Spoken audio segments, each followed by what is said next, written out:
Oh God, I'm back. I made it back and I'm still alive.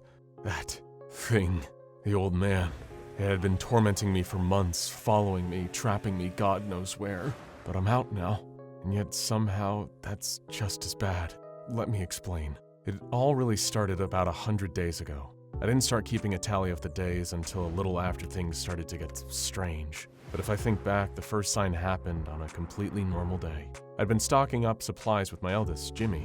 The superstore in town had a limit on how much you could spend in a single transaction, so we had to hit up a few different places for canned food to store in the bunker. When we got back, my wife Janie said she noticed a stain upstairs. Sure enough, she pointed it out to me, a slightly discolored patch on the ceiling above our bed. There wasn't much there at first.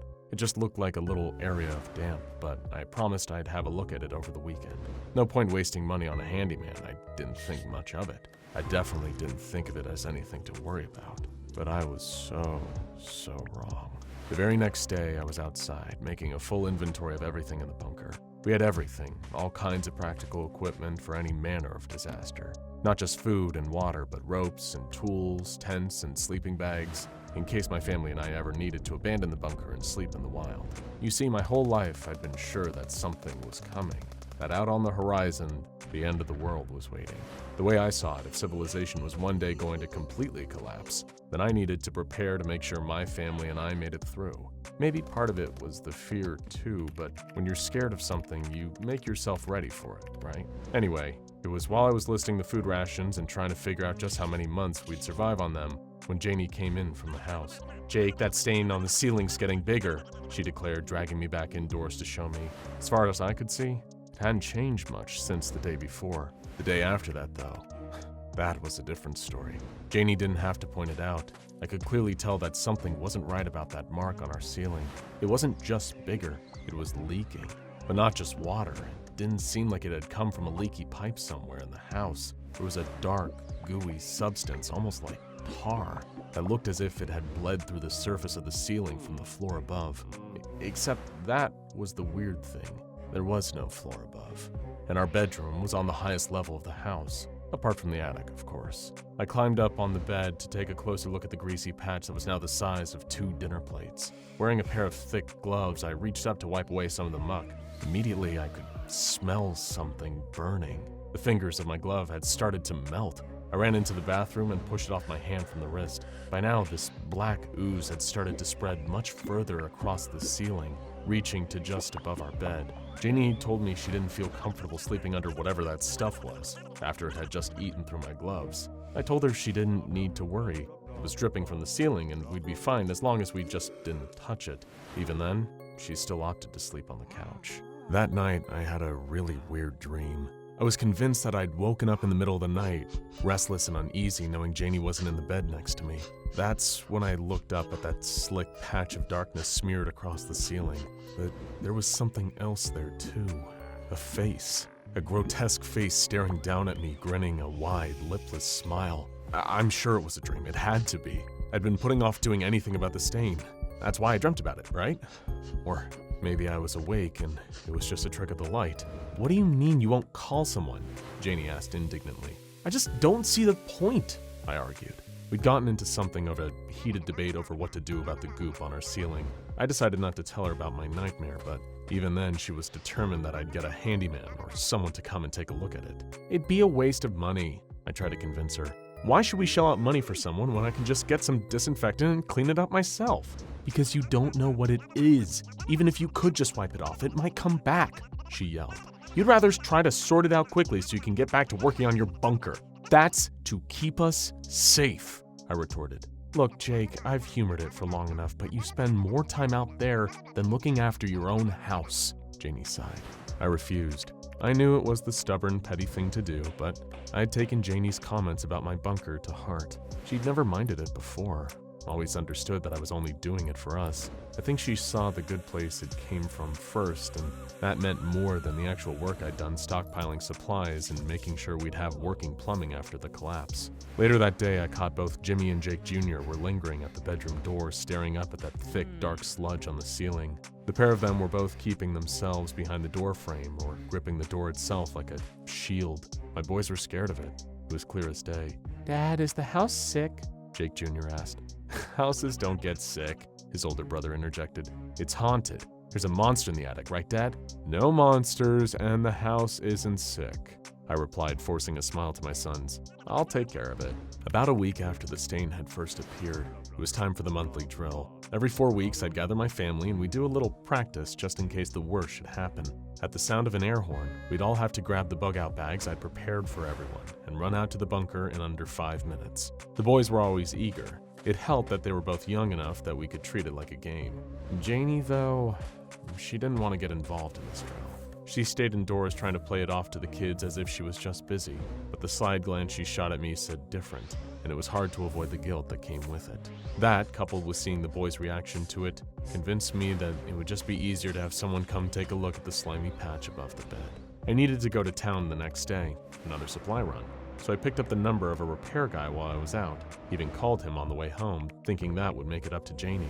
But as I pulled up to the driveway, I could hear screaming coming from the house. I raced indoors, and that's when I saw my wife standing between our 2 boys and it. It was like a desiccated corpse, an old man with viscous black grease leaking out of his decaying body. The same substance that had pooled on their bedroom ceiling was now covering Janie. The old man had her arm gripped in his hand, the same fluid coating her skin and burning her. She was shrieking in pain, tears running down her face as the boys cowered behind her. I froze. I had no idea what to do, so I ran. I'd acted out of panic and spent the next week regretting it deeper than any mistake I'd ever made. I'd left my bug-out bag in the house and just blindly sprinted straight for the bunker while the screams of my wife and kids filled the house. In the days that followed, everything fell quiet, but even then, I barely slept. Through a porthole in the heavy metal door, I watched the rear of my home. Occasionally, I'd catch sight of movement inside, some tiny bit of motion, usually at night. I kept hoping it would be Janie or one of the boys having found a place to hide and then making their way out the back door to me. But every time, it was only ever him. The old man slunk through my family's home, staring out at me with lidless eyes, his jaw locked in a twisted grin like he was enjoying tormenting me. A sharp knock on the bunker woke me up from the short, restless sleep.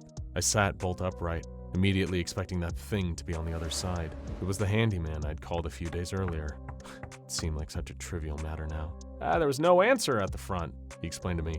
Hope you don't mind me coming around the back, your side gate was open. Barely paying him any mind, I dashed towards the house. There was no sign of the old man, but I couldn't find Janie's body or the 2 boys' anywhere. I went to grab my bug-out bag only to run into the handyman in the hallway. Before I could urge him to run, to leave the house, the old man's face appeared, pushing through another slick, oily black puddle in the wall, grabbing the other man and dragging him in as I bolted for the door. Heading for the woods was my safest option. No, my only option. If I went to the police, there was no way they'd believe such an outlandish story. They'd probably suspect me of murdering my family or think I was crazy if I told them a zombie had attacked my home. That got me thinking, what the hell was that old man? He couldn't have been a zombie. For a start, there was only one, and he wasn't turning people. But there was something off about his actions, almost like they weren't mindless shuffling attacks. There was intent behind them. He was patient.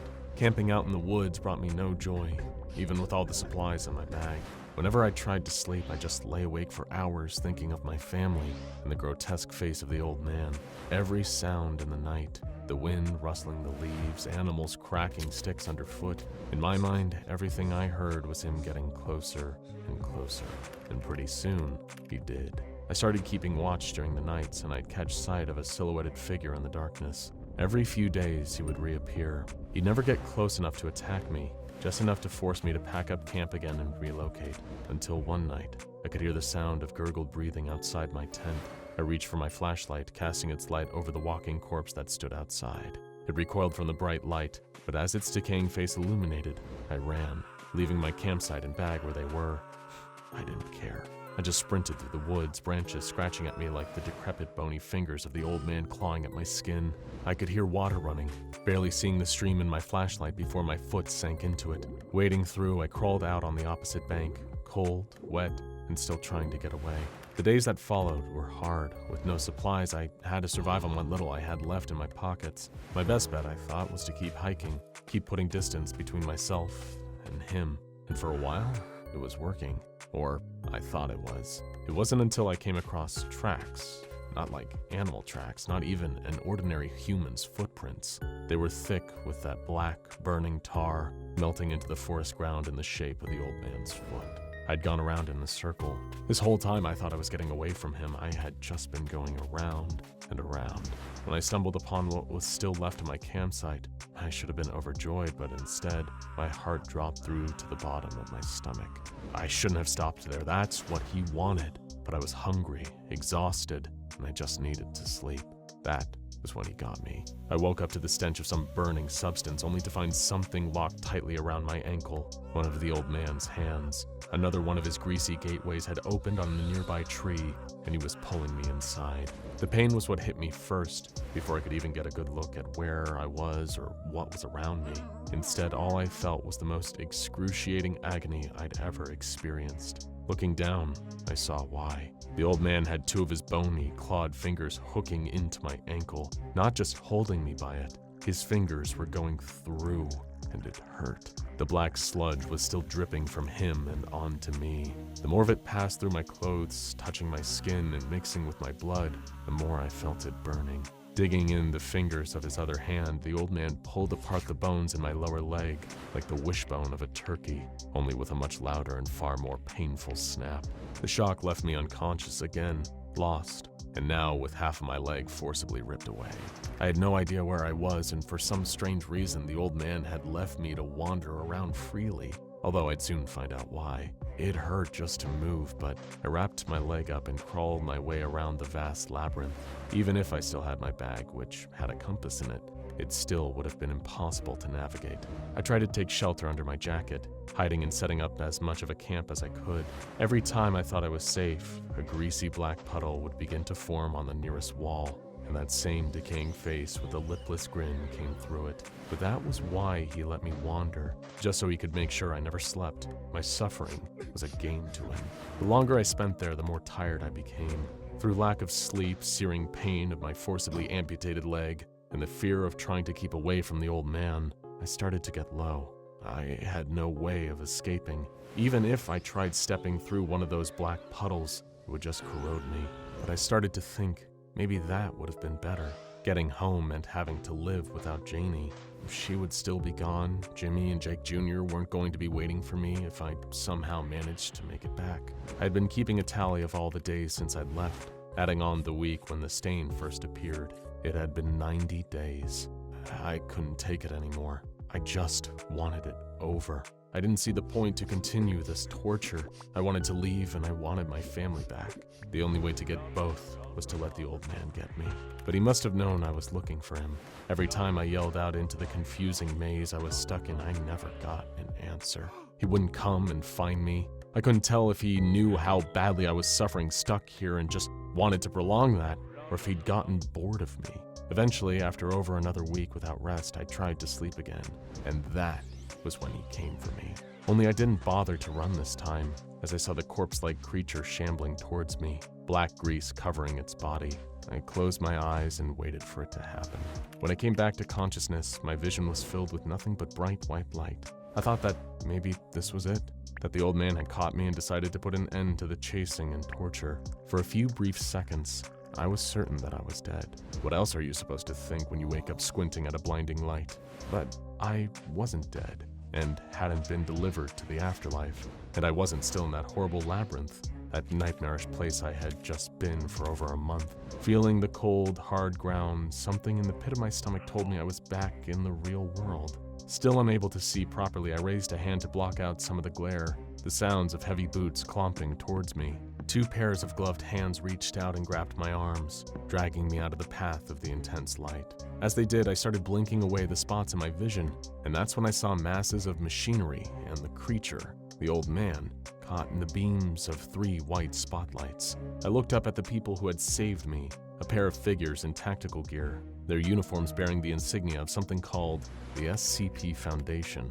As grateful as I was to this foundation for pulling me out of that nightmare, and as glad as I was to still be alive, couldn't help but feel more and more uneasy as they debriefed me. Maybe it was just how interested they seemed in my encounter with the old man, or SCP-106 as they called it. as I described what had happened in a lengthy debrief. Or it might have been how quick they were to shrug off what the old man had done to my family. Whatever it was, I didn't trust them, even though they seemed to believe my story. Recalling it all made me think of Janie and my 2 boys again.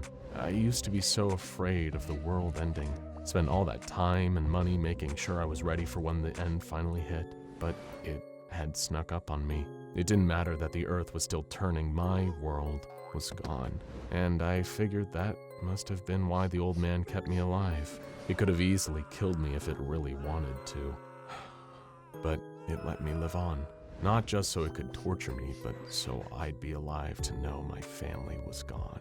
It wasn't long after I realized this that the Foundation offered me something. Medicine, they said, would help me forget about it all. If I didn't take it, I'd at least get to remember what I used to have, but also live with the pain of not having it anymore. That was the old man's real torture. So I had to.